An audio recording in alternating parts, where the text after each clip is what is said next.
Bon, et pour l'apéro, on se ferait pas un petit sablé?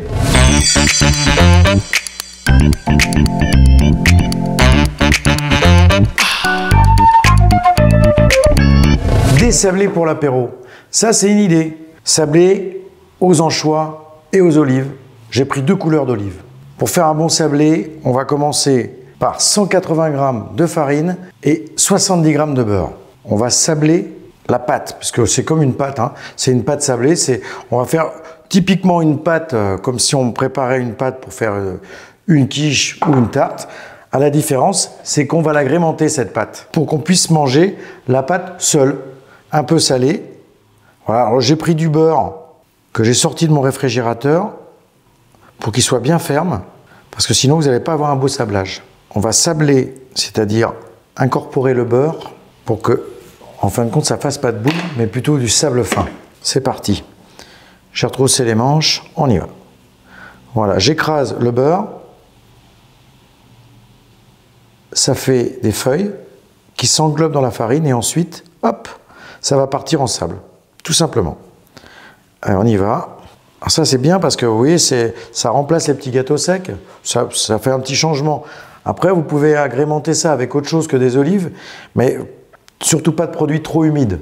Sinon, ça va vraiment changer la recette. On est quasiment bon, hein. Ça a été assez vite pour une fois. Voilà. Vous voyez, j'écrase dans ma main, hop, ça fait des feuilles. Dès que ça fait une feuille, hop, ça part tout de suite en sable dès que vous le remettez dans la farine. Voilà. Donc ensuite, c'est l'œuf qu'on va ajouter d'abord. On ajoute les aromates, hein, les olives et les anchois, qu'à la fin. Quasiment à la fin. Le bouquet final, c'est le fromage. Allez, j'ai mis un petit peu de fromage. Ah oui, je ne vous ai pas dit que j'avais mis un petit peu de fromage alors. Ben, j'ai mis un petit peu de fromage.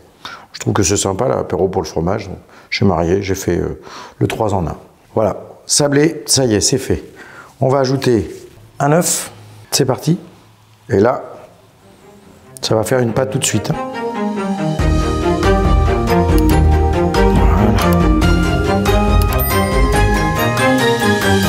Voilà. Alors avant que ça soit complètement en boule, là maintenant, je vais ajouter un peu de fleur de thym. Juste, je vais égrener 2-3 petites feuilles, voilà, de fleur de thym dessus. Tac. Juste ça. Ensuite, j'ai haché des olives et des anchois. Le mélange d'olives et anchois que j'ai haché, il y a 40 g environ pour la recette. Donc j'ai mis de l'olive noire, de l'anchois, tout ça, ça fait à peu près 40 g. Après, c'est selon votre goût. Si vous préférez plus d'anchois, mettez plus d'anchois et moins d'olives. Le but, c'est la quantité à respecter, c'est 40 g au total. Hop, je mets ça dans ma base de pâte. Je vais y ajouter 30 g de fromage. Là, je mélange tout ça. Il faut que ça fasse une pâte. Et je vais rajouter un tout petit peu de corps gras. Je vais rajouter pour le parfum un peu d'huile d'olive. On va être sur 2 cuillères à soupe d'huile d'olive environ. Voilà. Ah, une belle couleur là déjà. Voilà. Allez, l'huile d'olive. Je m'excuse, hein, j'ai un petit peu les mains qui collent. Forcément. Pas évident de ne pas avoir les mains qui collent quand on fait de la pâte comme ça. Le fromage s'écrase gentiment. J'aime bien que ça soit râpé le fromage, parce que quand il va cuire, il va écarter un petit peu le sablé, et on va bien l'apercevoir, il va colorer d'une autre couleur. C'est pour ça que je veux qu'il y ait des filaments dedans. Voilà, là maintenant on va finir de faire des petits rouleaux avec un peu de farine sur notre plan de travail. On va leur donner une forme tubulaire à cette pâte sablée. Hop, je la mets sur le plan de travail. Avant, je n'oublie pas de mettre un peu de farine, s'il vous plaît. Voilà. Je pose ma pâte et là, je vais faire 2 petits rouleaux.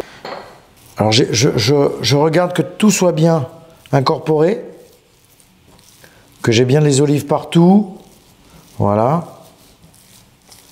Là, il y a un beau parfum déjà qui se libère. Hein. Ah, vous ne pouvez pas sentir, vous, mais moi, je le sens déjà. Hein. Voilà. Je sépare. Je fais 2 petits pâtons. Et là, je vais faire des petits rouleaux. De façon à ce qu'après, je vais bien les laisser refroidir. Donc, si c'est pour le soir, le matin, c'est bon. Après, c'est bien de le faire la veille pour que le rouleau soit bien ferme quand vous allez le trancher, pour faire des beaux disques. Comme des petits gâteaux apéro. Voilà. Vous voyez, j'ai fait mon premier. Hop. Et là, je vais faire mon deuxième. Ouais, un peu difforme là. Hop. Tac. Alors, si on veut plus de régularité, on peut très bien le rouler dans du papier film. Et là, ça sera beaucoup plus régulier. Après, si on peut économiser un peu de papier film, le plastique, pas la peine de la rouler dans le plastique, hein. On n'est pas non plus à 2 mm près, hein. Le tout, c'est que ça soit bien sec et bien bon. Voilà, alors ça, je vais le poser sur une planche et je vais mettre ça au réfrigérateur. Voilà, pendant au minimum, donc je vous ai dit, si vous pouvez le faire la veille, faites-le la veille. Sinon, minimum, c'est au moins 2 heures au réfrigérateur. Parce qu'il faut que le sablé reprenne, que le beurre redurcisse et que vous puissiez trancher des belles petites tranches. Allez, on se retrouve dans 2 heures, ou alors j'ai triché, moi j'en ai fait un la veille, et on va le sortir tout de suite, ça va aller plus vite. Celui que j'ai fait hier, ben, vous voyez, regardez, il est bien froid. Hein, j'ai gagné un peu de temps, donc on a quelque chose, vous voyez, qui est bien rigide. Ce qui va permettre de faire des beaux petits sablés bien ronds, enfin bien ronds, je m'entends, bien ronds. Ouais, pas au compas non plus. Allez, voilà. Alors après, à vous de voir. Moi, je pense que l'épaisseur, il faut que ça soit un petit peu épais. Hein, on va dire, ça fait 2 mm à peu près. Voilà, d'épaisseur. On pose ça sur un papier sulfu. On n'a pas oublié de préchauffer son four à 180 degrés. On voit bien dedans. Vous apercevez dedans le fromage, les olives, les vertes, les noires. Ça, tout ça, quand ça va cuire, ça va vraiment donner du moelleux à notre sablé. On peut les serrer un peu hein, parce que ça ne va pas s'écarter beaucoup. Hein. Ça ne développe pas énormément. On est sur une pâte de base, donc ça ne développe pas beaucoup. Mais le but, c'est de manger un petit sablé qui ne soit pas trop salé, que vous ayez fait maison. Voilà, ça évite d'acheter un petit gâteau sec, parfois trop salé ou trop gras. Au moins là, on a nos propres apéros. Donc je vais enfourner ça entre 15 et 20 minutes dans mon four à 180 degrés. Je surveille quand même, hein, 15-20 minutes. Parce que ça va dépendre de votre four. Voilà. On est parti? Allez, à tout de suite.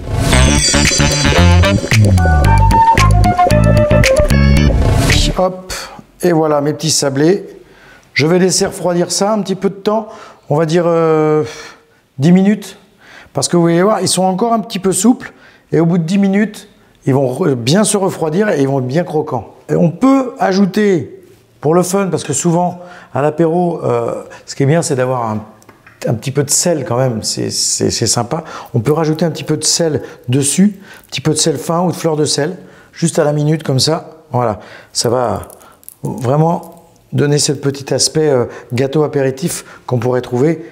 Mais là, c'est vous qui les avez faits. Au bout de 10 minutes, là, vous voyez, ils sont bien durs. Bien durs. Alors, on peut apercevoir, regardez, hop, ça se brise comme un petit gâteau. On sent le fromage derrière, les petites olives. Ça, c'est super sympa. C'est facile à faire. Et au moins, c'est vous qui l'avez fait. C'est un petit gâteau apéritif fait maison. C'est quelque chose que vous allez pouvoir garder dans une boîte hermétique pendant facilement quelques jours. Tant que ça ne prend pas l'humidité, c'est comme une pâte, comme un petit gâteau sec, vous allez pouvoir les garder. Ben, je vous remercie d'avoir partagé ce moment avec moi et à tout de suite pour une nouvelle recette.